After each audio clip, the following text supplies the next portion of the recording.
Bloomberg Audio Studios. Podcasts, radio, news.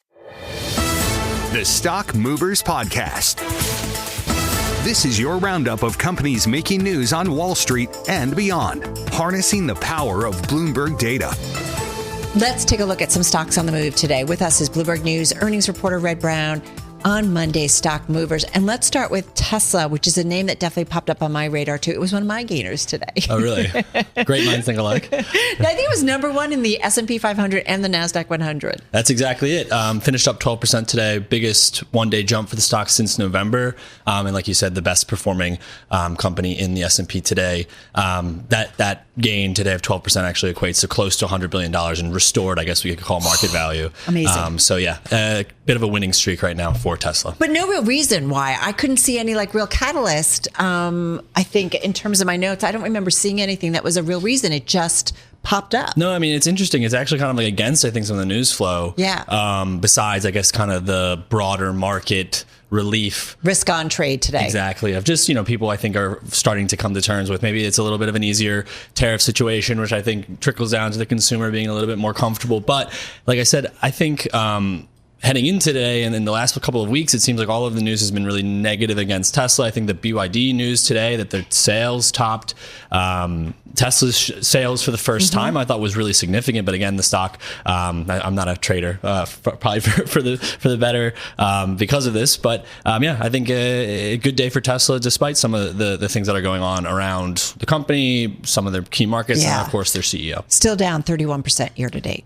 Yes, it is. Wah, wah, wah. Sorry, everybody. Okay, well, let's go from the roads to the skies and see what's going on with United Airlines, an airline I did fly last week. And my seat was broken, Red. And obviously, shareholders did not get the news about my broken seat. And did you get an extra glass of champagne or something? I did. The flight attendants were amazing. Yeah. Nice. And they hooked me up. They felt so bad. There was nothing they could do.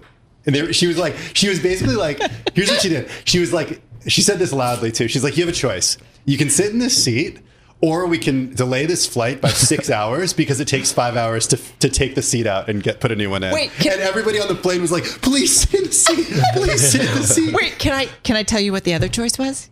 Can you share that? And you were so afraid you'd be beaten up. All right, I won't do that. Share. Okay, I'm not going to go there. Okay, Red. Over to you. Tell us about United. Well, also a gainer of mine. Yes, despite broken seats and mid-air controversies with Tim, the stock's doing quite well today. It's leading gains among a bunch of travel stocks. Again, I think of this kind of risk-on mood of maybe the consumer is doing a little bit better than people were warning. And it's just 2 weeks after we got a kind of a string of airlines coming out and saying weaker consumer demand is going to lead our expectations actually lower than we originally thought. So.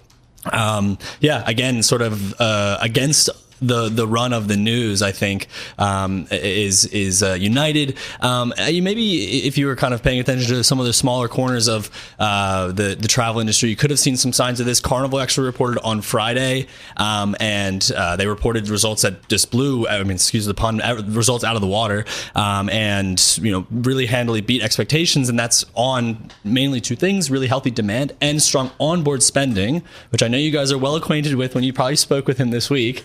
And it was interesting, though, on the call, every single analyst, their first question was, any signs of demand pullback? And, he was getting, the CEO, Josh Weinstein, at the end of the call was almost exacerbated, just saying there's nothing there for them. That was a warm up for his interview with us when we kept asking about signs of the consumer too. And just cheap tease, if you missed that interview with Josh Weinstein, the CEO of Carnival, that Tim and I did on Friday, be sure to check it out. There you go. At Bloomberg.com or wherever you get your podcasts. We only got 30 seconds left. Red, Intuitive Machines. Let's go to the moon. What's up? Intuitive Machines, that climbed 30% today after earnings were really strong. A lot of that optimism is coming from a 22% growth in their backlog. So Intuitive Machines, the big news coming out of them was their second sort of, I don't want to call it failed, launch to the moon of landing a lunar module on the moon. It landed and was able to deploy most of the services that was planned.